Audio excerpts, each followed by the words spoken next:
So guys welcome back to my new blog. अहिले चाहिँ हामी चाहिँ एउटा भिडियो बनाएको छौँ। त्यसमा कमेन्टमा धेरै चाहिँ सरसफाइ गर्नु पर्यो भन्ने चाहिँ आएका अहिले चाहिँ हामी चाहिँ गर्दैछौँ भन ल सेल्फीबाटै बनाउनु।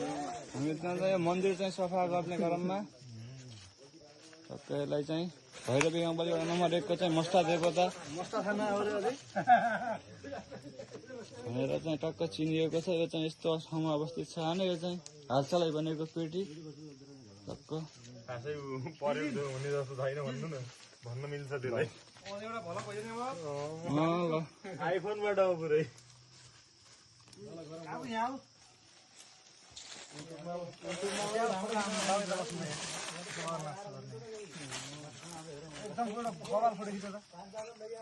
ल आजलाई चाहिँ यति भन्दै बिदा हुन्छु। धन्यवाद। हाम्रो चाहिँ भैरवी गाउँपालिका नम्बर 1 को चाहिँ मतर गाउँको चाहिँ भैरवी 1 को चाहिँ मस्टा स्थान अथवा मस्टा पूजा गर्ने मन्दिरमा चाहिँ टक्क चाहिँ सफाइ सरसफाइ पछिको टक्क चाहिँ यस्तो सरसफाइ गरेका छौँ। ल टक्क यहाँ चाहिँ एकदम अहिलेको अवस्था यस्तो छ होइन। तर यो मन्दिर पनि हालसाल फेरि बन्न सक्ने अहिले पुरानो भइसकेको छ। हामीले चाहिँ अहिले चाहिँ ल आजलाई यति नै। हामीले फेरि पनि सरसफाइ गर्नेछौँ। हेमन्त गाउँ चाहिँ राम्रो सकिनेसम्म। त्यही यो अहिलेलाई चाहिँ बिदा हुन्छु।